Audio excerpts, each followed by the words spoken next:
BJP and NDPP alliance has already confirmed that they are going to stick to the alliance and there is no confusion. In a press conference today at the BJP district office of Dimapur at supermarket, Nalin Kohli, the national spokesperson of the BJP, has dispelled all rumors and confusion that the NDPP alliance with the BJP is not intact. He dispelled that this is all false and they are very much intact and going with the 40-20 seat sharing. Patton had also made it clear that they will not accept any other candidate from any other party. Let's have a look at the press conference. Yesterday, our national president J.P. Nadda ji attended a joint rally along with Chief Minister Rio, Deputy Chief Minister Patton ji, our State President Imna Along, myself and my colleague Rituraj Sinha, who's National Secretary and co-coordinator of the Northeast. That program in Kohima was the first joint campaign between the BJP, NDPP candidates and the leadership. Importantly, it was also an occasion that sent out a clear message to certain political parties that see confusion between the NDPP and BJP. There is no confusion. It's a 40-20 alliance. Both sides are committed to the alliance. And the candidates who are contesting the election on NDPP seats or on BJP seats, they are the joint candidates of the alliance. After that, today, we had a very, very good day of campaigning with Mr. Y. Patton, our Deputy Chief Minister, Mr. John Barla, our Union Minister of State for Minority Affairs, and we went to 3 places. Seyochung Sitimi to campaign for our Kashio Santam, then Noklak to campaign for Haing, and finally Tuensang Sadar 1 in Tuensang to campaign for Mashank. All 3 were very well attended meetings addressed by Barla ji and Patton ji. Our message in all 3 meetings was about the manifesto and our agenda of peace and development. And also, specifically in Noklak, I had the occasion of dispelling the confusion being created by certain rebel candidates on other political emblems, like the NCP and others, that they are the official candidates being supported by the NDPP. This is false. And I said it in Noklak clearly. Haing is the candidate for the BJP and the NDPP, and there is no other candidate. I made this clear in my address there. Because certain vested political interests are keen to somehow try to send a message so that they can get votes. But with the star campaigning of our Deputy Chief Minister and John Barla ji, we are very happy with the response that we saw. And the BJP believes that the people of Nagaland will bless the formation of an NDPP-BJP government again in 2023 for the 14th Assembly elections. One last thing, a whole galaxy at one end, while the Deputy Chief Minister Patton, Barla ji and other union ministers are coming over the next few days. There is a whole galaxy of BJP leaders who are coming to Nagaland. We will keep apprising you as their programs get final in advance. And we are also looking at opportunities where we will jointly campaign some senior leader of the BJP along with Chief Minister Rio. Those dates also we will announce when those modalities are worked out, which seats and which dates. I just want to say that since it is already launched by our Honorable Chief Minister and our National President J.P. Nadaji yesterday, we visited 3 places as mentioned by our national spokesperson. There, I have ample clearly told my workers and public of those 3 places that some constituency, there are rumors, propaganda that in NPP, NCP, JTO, they are also alliance with NDPP and BJP. I said nothing. Even if they are elected, we are not going to accept them. We will not welcome them because NDPP and BJP, we are going to get a thumping majority. We are going to form the government under the leadership of Honorable Chief Minister Sri Nipiru. I told them that we don't want to have that 2013 to 18, that every month crisis after crisis. I don't want to go again to Kaziranga. Yeah. For the last 5, for that 2013-18, we could not meet even our own wife. So I told them that we are going to have absolute majority, thumping majority, BJP and NDPP. So I requested, appeal to them to vote for BJP and NDPP. So hopefully we will be getting 40 plus. So we don't need any small political party.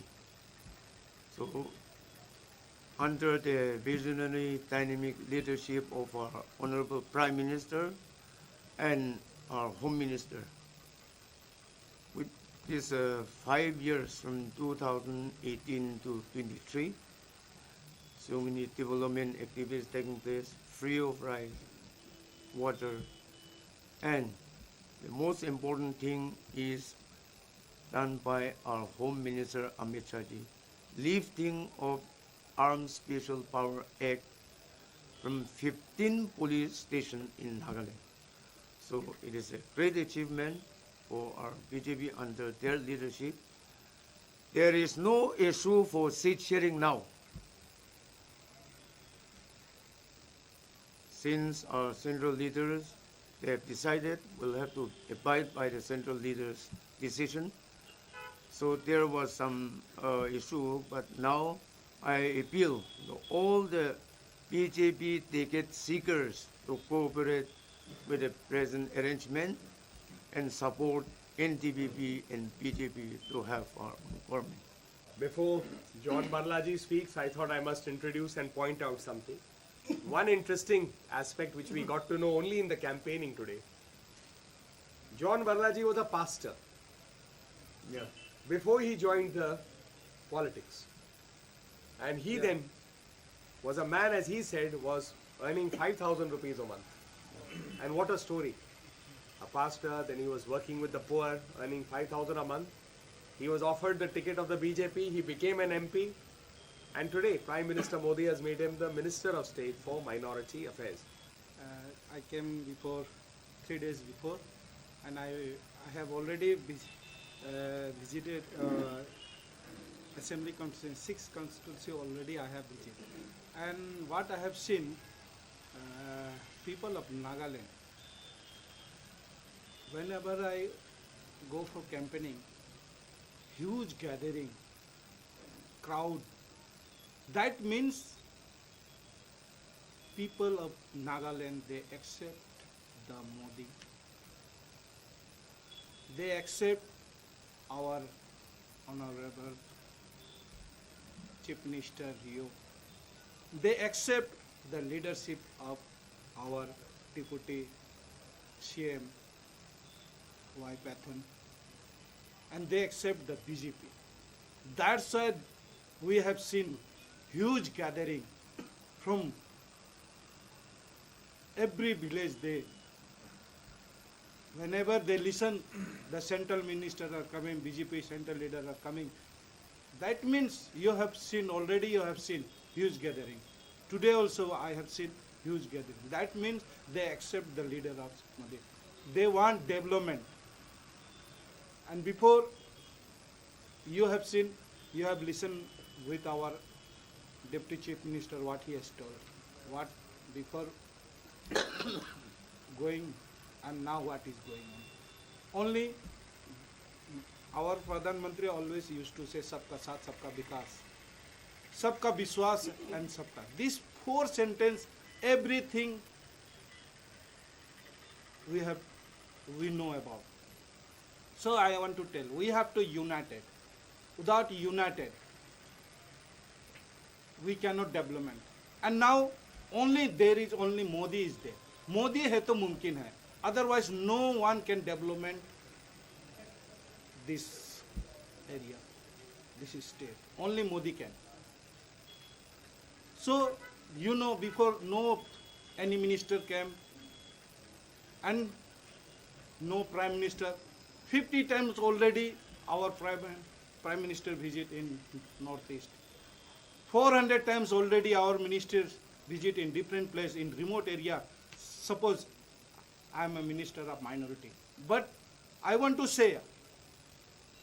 aware people of Nagaland. 98% non-Christian are there, but they are now, yes, after coming our government, we have done many things to development. And tomorrow, through our ministry, there is many things to do. We can make hospitals, school, college, stadium, community hall, health centers, skill development, coaching center, we can do through our ministry. So, I will come again and again in leadership of our Chief Minister and Deputy Chief Minister. Tomorrow we will get development of this area. Without Modi we cannot. And now the people of Nagaland, they have already accept, and tomorrow also I am here. I will go 2-3 places, and after that I will go to Nagaland, and again I will come. And after formation of the government, I will come for development week. We will do many development from the central government. Neighboring state, we have seen many development through our ministry. And next I will come, I will aware with our ministry. The Congress party only fabricates stories to attack the BJP. They have no agenda of their own. They are also struggling for the last several decades to launch their own leader. So they have a leadership crisis, an agenda crisis, a party crisis. But that is their issue. It doesn't bother us. We are clear that our agenda is development, what Prime Minister Modi has said for the center, and the double engine government. For those who say that the BJP is anti-Christian, it's hollow words, because they ignore the real work done by the BJP for all communities, including the Christian community. I just introduced John Barla ji as a former pastor and a devout Christian, a Catholic, who's the Union Minister of State for Minority Affairs. Second, when the church was bombed in Sri Lanka, Modi ji was the only first global leader to go there.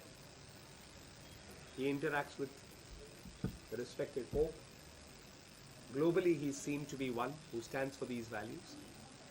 The Congress party, in its government in Chhattisgarh, would do well to explain why there are attacks on Christian Adivasis there. In Jharkhand, why is Jharkhand, where the Congress is in government, considered the fourth most dangerous state for Christians. That's a Times of India report of August 3rd, 2020. The Christian Adivasis report them being attacked in Chhattisgarh is a frontline report of January 12th, 2013. So the Congress would do well to remember, if they point one finger in front, they end up pointing three towards themselves. The difference in the Congress party's campaign in Nagaland and the BJP's is, we have performed, we are going to the people, they come sit in press conferences and abuse the BJP. They are entitled to follow a campaign of abuse, while we believe our campaign will be telling the people and informing the people of Nagaland. During Congress rule under the Prime Ministership of Manmohan Singh ji, he was a Rajya Sabha member from Assam, our neighboring state. 10 years as a Prime Minister, he have not visited Nagaland even once. Now, under the Prime Ministership of Narendra Modi ji, he came 2-3 times. Every month, he is sending union ministers, 4 or 5 union ministers in our state, and when we have a meeting, discussion with Prime Minister, he always mentioned that when Northeast is developed, the entire country is developed. So, blaming BJP by Congress, it is all rubbish. Because of that, since Prime Minister Manmohan Singh could not visit even once in Nagaland for 10 years, here in Nagaland for the last 10 years, not a single Congress MLA, I think you must have come across, not a single Congress MLA from Nagaland.